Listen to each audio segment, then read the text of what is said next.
Hi, I am Dr. Ndu David, and today I want to share with you one teaching that will help you to understand how love and relationship works. Yes, to really help you to understand how love and relationship works. It doesn't matter if you are single or you're married, you're separated, you're divorced, or anything in between. This will really help you to understand what is happening, where you are right now in your relationship journey, and how to find your way to where you are supposed to be. So I've been teaching this for quite a while, and it is called the three sides of love. Yes, the three sides of love. Yes, love have side, love have components, and this must actually be in place for we to say, okay, we are in love, for we to be able to have a meaningful relationship that will really stand the test of time. Usually, when I explain the three sides of love, I like to use this analogy of a triangle. I like to use the analogy of a triangle. Maybe I should use different colors for different sides of the triangles. I like to use the analogy of a triangle. Maybe let me use blue for this side of the triangle. Yes. And maybe I should use red for the base of the triangle. Good. So three sides of a triangle. I also want to explain this using a table or a tray or a tripod. So let's look at a tripod. Like, let's say this is a tripod, and no, the tripod should have three footings, right? So let's say this is the black footing that should represent the black side here, right? Then this is the blue footing also. Yeah, so the tripod should stand on three. Okay, so let's say this is a tripod, right? Maybe I should rub off some part of the tripod of this footing, right? Okay, so let's say this is a tripod. Yeah, so let's say this is a tripod, right? It has three footings. Just like we said, this has three sides. The beautiful thing about this triangle is that, okay, we know that the triangle has three sides and it has three angles. Now, the beautiful thing about this is that you cannot take off any part of this triangle and it will remain a triangle. It's not possible.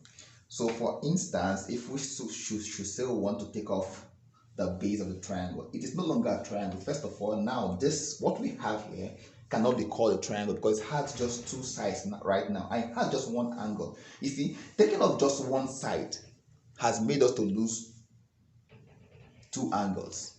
So we'll have to replace that for we to say that we have a triangle. So if what it means is that if any of these sides of love is taken off, it is no longer love.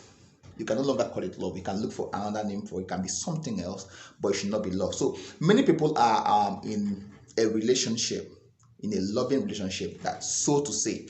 But many people are in a situationship, if we should put it that way. We'll call it that way because one component is missing. Once one component is missing, we have to keep on working to get that component back before we can say that, okay, now we have love at its fullest. And this is what we want to achieve. We want to come to a place where we are in the relationship, we are in the marriage, we are with people who we are at this point with, where every side of this triangle is met. If any part of this tripod is also taken off, if any footing is taken off, this tripod is going to fall, it's not going to stand. So that's just the concept that we are trying to share. So what are these parts of the triangle? What are these parts of love that I want to talk about today? So those this side, let's say this is passion. This is passion. Good. And this other side is, let's talk about the blue side first. So on the blue side, we have intimacy.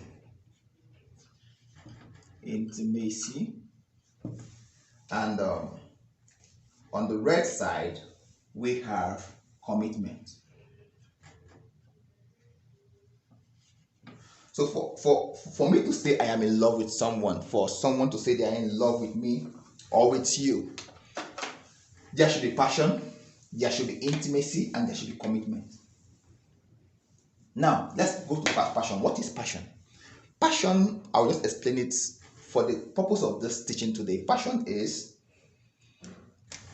that force that makes you want to be with this person every time and makes you want to enjoy their company every time. This is what we call what some people would describe as the butterflies in the belly. They make you want to be with this person. You are so excited to be around them. It may just be because of something about them, something that some of them just have this charisma. Some people will just tell you that they're in love with this celebrity, they're in love with this